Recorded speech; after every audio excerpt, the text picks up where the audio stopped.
mu bitundu eby'emukono eno n'ab'ebyokwerinda basattira bagamba nti bandibanga oboolyawo balumbiddwa abayeekera mu kitundu.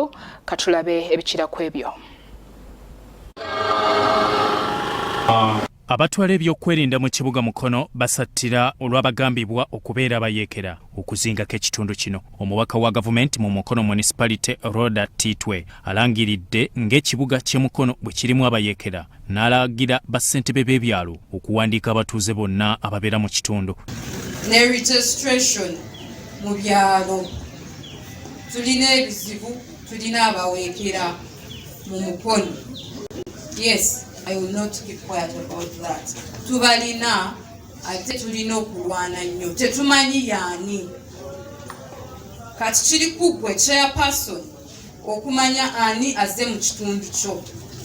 Ebigendererwa biriwa bamukumwe chairpersons mu kimanyi. Babadde mu lukiiko olwa division y'e Goma esangibwa mu Mukono Municipality olutudde ku kitebe kya division eno nga lwetabiddwamu abakulembeze ab'enjawulo okutuukira ddala ku bassentebe b'ebyalo ebikola ekitundu kino. Abamu ku bassentebe abeetabye mu lukiiko luno olubadde lukubirizibwa Tone Bwanika bagamba nti okuwandiika abatuuze mulimu si mwangu. Tulina challenge y'abalandlords.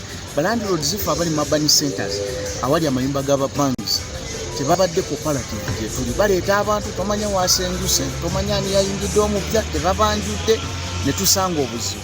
Challenge yonna ngifinyako mu kyalo kyange ne bagamba semu ayina ejenega kyama tulina gwe tunoonya ayina pisto ali anuga ompangisa gwe nali manya abeeramu nga yavaamu da yasenguka landlord takuwadde upgrade so n'ekyokuwandiika abantu zena bakijja kino ekyo kyusako security ya atakikolanga aba mukyamu kubanga village register ziri suppose okubanga weziri buli kyalo okujjako nti abajja abapya be batatera kwewandiisa naye abatuuze bonna abakadde tulina village registers twazikola dda. Omubaka wa gavumenti e Mukono Hajati Fatuma Ndisaba Nabitaka asabye abatuuze e Mukono okutabukira abakozi ba gavumenti abalemeddwa okutuukiriza obuweereza bwabwe. Lwaki tufuna abakozi ba gavumenti abatuzannyirako nabo ne bafuuka nga bannabyabufuzi?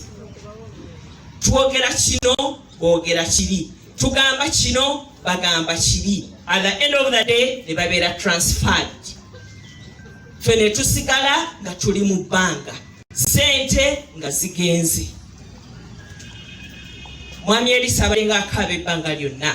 Ekizimbe nalekera kyasa ofiisi ennungi kati ntuula mu miti naye nga tawunikira akawaali nga ne ssente we zirina okuva akola ki? We thank God. Goma Division esazeewo okusiima abakulembeze abagikoledde ebirungi okuva we bagitandikawo okutuusa kati lwe yagattiddwa ku kibuga eky'e Mukono.